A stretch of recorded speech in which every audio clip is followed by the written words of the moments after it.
Selamat siang pemirsa, saya Irwan Saragih kembali hadir menemani Anda dalam Sumut hari ini siang. Siang ini kami telah merangkum sejumlah informasi terkini di antaranya. 11 unit ruko di Labuhan Batu Selatan hangus terbakar. Harga cabai di pasar MMTC Medan melonjak naik. Orang tua siswa di Pematang Siantar berharap pembelajaran tatap muka dibuka. Selain cuplikan berita tadi, kami juga akan menghadirkan beragam informasi lainnya. Pemirsa, kita jelang Sumut hari ini siang selengkapnya.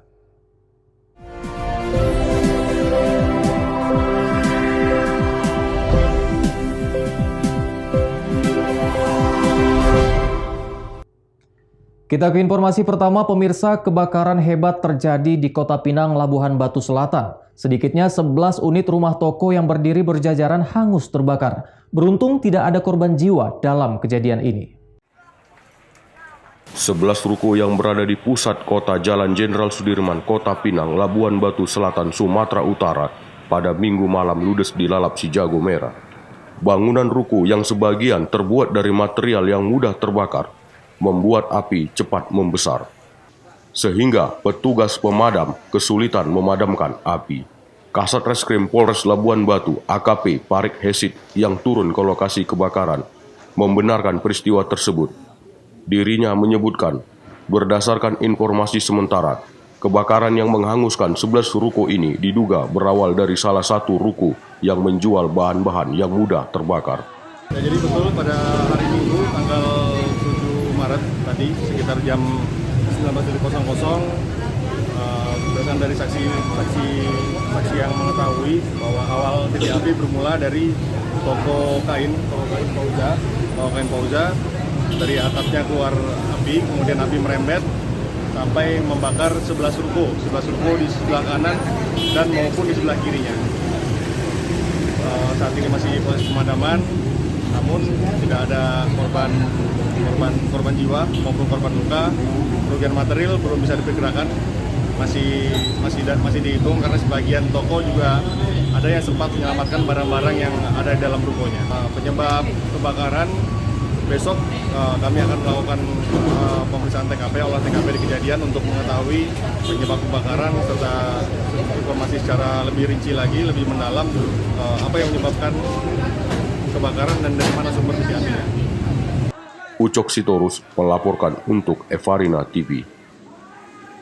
Sementara itu pemirsa, menindaklanjuti instruksi Kapolri menjadikan personil kepolisian yang bersih dari penyalahgunaan narkotika, Polres Labuhan Batu melakukan tes urin terhadap seluruh personil dan para pejabat utama secara bertahap. Polres Labuhan Batu melakukan pemeriksaan urin terhadap ratusan personel secara bertahap. Sebanyak ratusan personel polisi termasuk Kapolres Labuhan Batu AKBP Denny Kurniawan, Wakapolres dan para perwira di jajaran polisi Labuhan Batu dinyatakan negatif menggunakan narkoba. Wakapolres Labuhan Batu Kompol Muhammad Taufik menyebutkan kegiatan tes urin ini merupakan tindak lanjut instruksi Kapolri menjadikan personel polisi yang terbebas dari penyalahgunaan narkotika menuju kepolisian persisi. Pihaknya akan memproses seluruh personel yang mengkonsumsi narkotika secara kode etik. Untuk tes urin ini sendiri dilakukan secara bertahap terhadap seluruh personel baik bertugas di Polres maupun Polsek sejajaran secara bertahap. Kita melaksanakan pemeriksaan tes urin untuk mengecek anggota apakah ada anggota yang melakukan penyalahgunaan narkotika. Saat ini kita periksa lebih kurang nanti 100 orang, kemarin sudah 50, hari ini 100, besok secara bertahap sesuai dengan instruksi Pak Kapolri, karena kita cari pun tes kitnya lagi agak susah, jadi kita upayakan secepat. Secara sampel, nanti keseluruhan personil Polres Labuhan Batu, baik Polres maupun Polsek, akan dilakukan pemeriksaannya, tes urinnya seluruhnya. Saya juga tes urin, hasilnya alhamdulillah negatif. Memang itulah. Jadi kalau ada anggota kira yang positif gimana Pak? Kita akan proses sesuai dengan instruksi Bapak Kapolri dan Pak Kapolres untuk dilaksanakan pemeriksaan terhadap yang bersangkutan secara kode etik. Ucok Sitorus melaporkan untuk Evarina TV. Pemirsa, 3 tersangka anggota Komisi Pemberantasan Korupsi Gadungan ditahan oleh Kepolisian Resort Nia Selatan. Ketiga tersangka ini juga mengaku sebagai LSM dan telah melakukan pemerasan terhadap sejumlah kepala sekolah dan kepala desa di Nia Selatan. Bermula saat ketiga tersangka masing-masing berinisial AA warga Kota Padang Sidimpuan, SIT warga Kabupaten Mandailing Natal, dan AD warga Kabupaten Nia Selatan ingin membuat laporan pengaduan ke Polres Nia Selatan karena sebelumnya mereka telah diusir dari salah satu sekolah dengan modus melakukan audit investigasi dan monitoring penggunaan keuangan negara. Tersangka meminta laporan pengaduannya harus diterima dan diproses oleh pihak kepolisian. Namun legalitas mereka sebagai KPK, LSM, dan pers tidak dapat ditunjukkan sehingga ketiganya dicurigai. Dari sejumlah saksi yang diperiksa menerangkan, ketiga tersangka yang mengaku sebagai anggota KPK tersebut telah meresahkan selama ini karena melakukan pemerasan dengan memintai sejumlah uang tunai jutaan rupiah kepada para kepala sekolah dan kepala desa yang mereka kunjungi. Ketiga tersangka kini telah ditahan di Mapolres Nia Selatan. Selain menahan para tersangka, polisi juga menyita alat bukti diantaranya 1 unit mobil merek kuda, uang tunai 4 juta lebih, 2 buah handphone, 1 buah stempel, sejumlah lembaran kertas berlogo LSM, dan 1 buah baju rompi bertuliskan Pers Divisi Hukum Mabes Polri. Akibat perbuatannya, ketiga tersangka dijerat pasal 368 ayat 1 subsidiar pasal 369 ayat 1 subsidiar pasal 378 jungto pasal 64 dari KUH pidana dengan ancaman 9 tahun penjara. Mengamankan 3 orang tersangka yang melakukan aksi pemerasan dan penipuan di wilayah hukum Polres Nia Selatan, di mana 3 orang yang kita amankan berinisial AA, umur 61 tahun, warga Padang Sidimpuan, kemudian SIC, umur 39 tahun, warga Madinah, dan AD, umur 60 tahun, warga Nia Selatan, melakukan pemerasan terhadap beberapa kepala sekolah dan kepala desa. Augo Manuzega melaporkan untuk Eva Rina TV.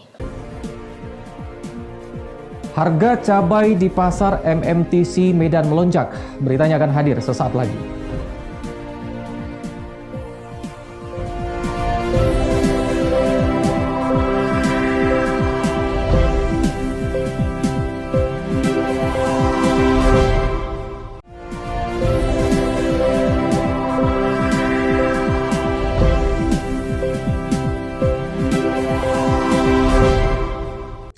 Terima kasih Anda masih bersama kami pemirsa. Harga komoditas cabai di pasar tradisional MMTC Medan, Jalan William Iskandar melonjak naik. Kenaikan harga cabai membuat para pedagang mengeluh akibat kurangnya minat pembeli di lokasi pasar tersebut. Harga cabai di pasar tradisional MMTC di Jalan William Iskandar, Kota Medan mengalami kenaikan yang signifikan. Naiknya harga cabai mengakibatkan kurangnya minat para pembeli. Biasanya para pembeli di pasar ini membeli cabai sebanyak 5 kg. Namun akibat naik, mereka hanya membeli 1-2 kg. Kenaikan terparah terjadi sejak 2 hari lalu. Harga cabai merah sebelumnya Rp20.000 per kilogram, kini naik mencapai Rp40.000 per kilogram. Menurut salah seorang pedagang, dampak dari kenaikan harga cabai membuat daya jual berkurang, yang mana kenaikan menurutnya akibat daya pasok berkurang. Melonjak harganya, 40 lah. Bu, kapan nih mulai kenaikan terjadi? Ini 2 hari inilah langsung naik dari per kilo 28 kian jadi hampir 40, 38 apanya idealnya. Biasanya berapa, Bu? Biasanya 25 ya. Oh, pembeli payah mereka karena biasa pakai 5 kilo jadi dikurangi. Jadi kita pun menjual jadi susah. Bu, kira-kira apa sih penyebab kenaikan ini? Itulah karena nggak ada barang, kosong. Tingginya harga cabai tersebut mengakibatkan anjloknya jumlah pembeli. Diperkirakan harga komoditas cabai akan terus mengalami perubahan. Wahyu Pratama melaporkan untuk Eva Rina TV. Sementara itu pemirsa, persiapan Liga 2 Sepak Bola Indonesia, manajemen PSMS akan mendatangkan sejumlah pemain dari luar daerah Sumatera Utara untuk memperkuat skuad Ayam Kinantan. Para pemain ditargetkan kumpul pertengahan bulan Maret ini dan mulai berlatih. Batal mengikuti pertandingan pramusim tidak memupuskan semangat PSMS untuk tampil all out pada kompetisi Liga 2 nanti. Dari latihan yang digelar sejak awal tahun hingga hari ini, para pemain terus konsisten berlatih 3 kali seminggu. Manajer PSMS Mulyadi Simatupang mengatakan manajemen bersama pelatih Ansyari Lubis telah memilih beberapa nama pemain untuk diajak bergabung. Di mana awal hingga pertengahan bulan Maret ini, para pemain tersebut sudah berkumpul di markas PSMS Kebun Bunga Medan untuk tahap selanjutnya menaikkan komitmen. Untuk para pemain ini, ada 3 atau 4 pemain dengan wajah baru yang akan memperkuat skuad Ayam Kinantan. Diharapkan tim yang terbentuk nanti menjadi skuad terbaik untuk mencapai ambisi sebagai juara. Saat ini, para pemain yang disiapkan untuk skuad Ayam Kinantan terus berlatih di Stadion Mini Kebun Bunga Medan bersama tim sepak bola PON Sumatera Utara. Di awal kita tetap melakukan persiapan. Bahkan kita di awal Maret ya sampai pertengahan kita harapkan pemain-pemain yang direncanakan memperkuat PSMS di Liga 2 sudah hadir. Mungkin dari yang hadir nanti ada 3-4 orang pemain baru ya. PSMS berharap kompetisi Liga 2 tahun ini dapat diselenggarakan walau tanpa penonton di tengah pandemi COVID-19. Wahyu Pratama melaporkan untuk Evarina TV. Pemirsa, diduga akibat dendam lama, Minggu malam 2 kelompok pemuda di Medan Labuhan tawuran. Tidak ada korban jiwa dalam kejadian ini, namun kios pedagang pulsa sempat dijarah oleh para pelaku tawuran yang saling lempar batu dan botol kaca di jalan lintas menuju Pelabuhan Belawan. 2 kelompok antar remaja saling lempar batu di jalan lintas Medan Belawan, persisnya di atas jembatan Titik Kembar, Kecamatan Medan Labuhan, Sumatera Utara. 2 kelompok remaja saling lempar batu dan botol kaca. Para remaja sempat merusak dan menjarah kios pedagang pulsa, serta mengganggu arus lalu lintas Medan menuju Pelabuhan Belawan, sehingga membuat resah para pengendara. Aksi saling serang lempar batu antar 2 kelompok berlangsung hampir 1 jam. Berhasil dibubarkan setelah petugas kepolisian dari Polres Pelabuhan Belawan bersenjata lengkap diturunkan. Kita nggak warung pulsa? Udah hancur banget tau. Terus kayak mana? Mulai memang orang itu nyerang duluan. Nggak tahu ya, tadi kan biasanya kan nggak pernah tiba-tiba udah ngancurin sepa-sepanya, lempar batu. Jadi mau menyelamatkan barang-barang nggak bisa lagi. Sempat jadi dijarah tadi kak? Diserbu sama orang itu semua. Apa? Dari dalam apa yang hilang kak? Duit sama handphone. Duit berapa? Tidak ada korban jiwa dalam tawuran antar 2 kelompok remaja tersebut. Namun banyak atap rumah warga yang rusak akibat 2 kelompok pemuda saling serang dengan melempar batu. Wahyu Pratama melaporkan untuk Evarina TV. Sumut hari ini masih akan kembali dengan informasi menarik lainnya, tetaplah bersama kami.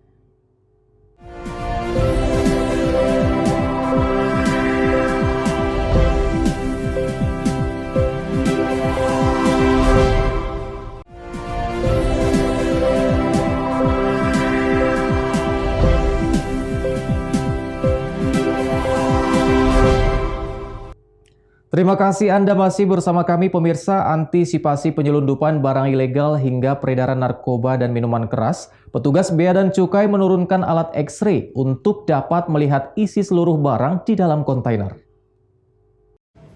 1 unit alat X-ray atau Smiths Detection yang diberdayakan di kawasan Terminal Peti Kemas Belawan dapat membantu petugas Bea Cukai untuk mengawasi seluruh barang yang hendak masuk atau keluar melalui Pelabuhan Belawan, Sumatera Utara. Alat X-ray merupakan buatan Jerman ini sengaja didatangkan dan dioperasikan oleh petugas Bea Cukai Belawan dalam rangka memudahkan pelayanan di tengah pandemi COVID-19, khususnya dalam pemeriksaan peti kemas di Pelabuhan Belawan yang menjadi pintu gerbang roda perekonomian di Sumatera Utara. Truk kontainer yang akan keluar dan masuk di terminal peti kemas akan terbaca otomatis dalam komputer X-ray. Jika terdapat benda mencurigakan, maka petugas akan melakukan pemeriksaan secara fisik. Kepala Seksi Penindakan dan Pencegahan Bea Cukai Belawan mengatakan, meski tidak seluruh kontainer tidak dilakukan pemeriksaan, namun mesin X-ray dapat membantu petugas Bea Cukai dalam mencegah penyebaran COVID-19. Karena pemeriksaan peti kemas tidak lagi melibatkan banyak orang. Di X-ray kontainer ini di KPPC Belawan ini memang sangat membantu tugas dan fungsi kita, yang salah satunya itu melindungi masyarakat dari beredarnya barang-barang ilegal, dan di sini sangat membantu kita khususnya di pandemi COVID ini, bahwasanya terkait dengan target-target yang kita dari hasil analisis intelijen kita. Di situ ditentukan targetnya, kontainernya yang mana. Nah, itulah yang kita lakukan pengawasan atau pemeriksaan dengan menggunakan HiCO-scan yang ini. Meski belum ada temuan barang yang dicurigai atau merugikan negara di Pelabuhan Belawan, namun kontainer X-ray ini difungsikan juga sebagai bentuk kerjasama dengan pihak instansi mengawasi kontainer. Sehingga peredaran narkoba dan berbagai jenis barang ilegal lainnya dapat dicegah. Wahyu Pratama melaporkan untuk Evarina TV.